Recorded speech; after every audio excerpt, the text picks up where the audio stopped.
Hey folks, it's Brendan in the labs at eScoot. Now we're just looking at tyres for 11-inch scooters like a Nami Bernie, Carbo Wolf Warrior, Dragon Hurricane, those types of things. 011X, stock tyres, and we'll some PMT ones. Look at some of the other other brand aftermarket ones, and some Dyno Slick, not for highway use tyres and that type of thing. The stock tyre, your CST, road or off-road. If it's a tubed type, like a split rim on like a 011X, you would have the tube type tyre, okay, which is designed more so to accommodate a tube more so than the tubeless ones. Turbiot also have a version that's similar to the CST, so these are all offering pretty good rim protection, right, nice and thick around the sides, really long life, you use several thousand kilometres no problem, they don't wear down too quickly. They just don't perform really well because they're a bit square and that sort of stuff, but that at least is a little bit less square on the Turbiot. I call it double blue line than the CST. Hasn't really been much else on offer other than what PMT had, and that's your two PMTs. They are pretty narrow, even the big 100 is quite narrow here at the bead compared to a lot of these other ones, so getting in the hole in the bead can be troublesome, but the shape on these really well, pretty soft compound as a lot of the new ones are anyway now. But the big thing with this one, I think, too, is the tyre pressure. So you're running them, typically you get a bit, sub 40 psi, 42 maybe the most. But yeah, the nameplate tyre pressure, they're designed for a low pressure operation, which helps with traction and that sort of stuff. That doesn't really help with wear.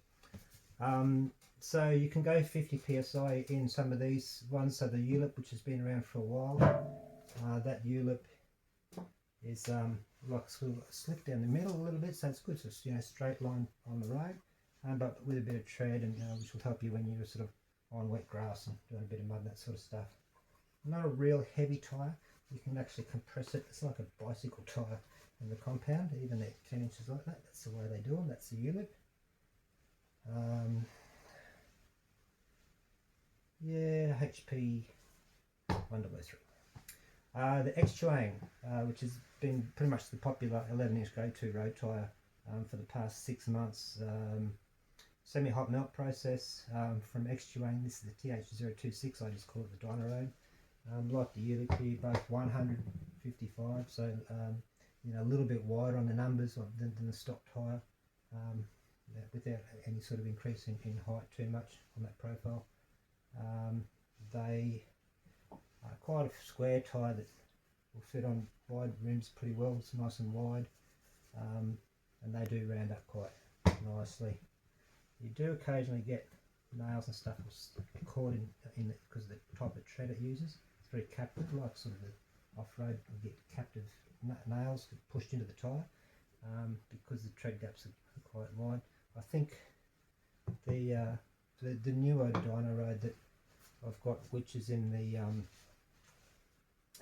ULIP branch, again same size, HP 1005. With that tread pattern, it's going to be better for punches.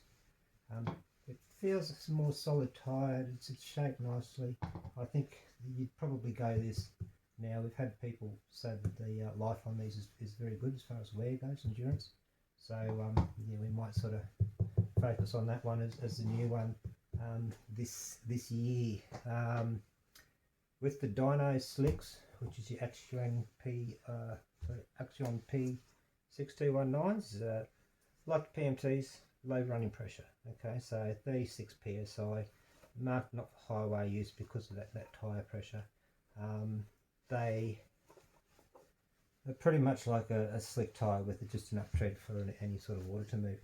They really were quite large, they fit on the front of a Wolf Warrior or Dragon Hurricane, where you've got your two forks, but in the back between the swing arms it would foul on the suspension, and probably on a Nami Bernie as well, never tried. But it was that 96.5 is now the 110 available in a lower profile, 110/50, which is a little bit less in diameter, so it's less likely to foul on suspension, and it's pretty wide. This is pretty wide anyway, but they're both good.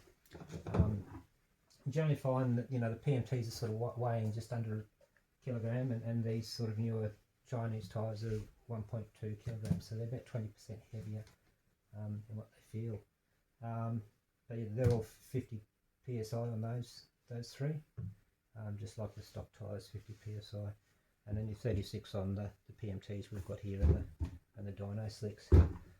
So that's about it really. I think there is of this tyre, a 10-inch version. There we go, which looks quite nice too, right? And there's a 10-inch in this one as well. But yeah, these when you feel and you look at them, you go, oh, nice tyre. So yeah, they're a cracker. Righto, thanks for tuning in. Check ya.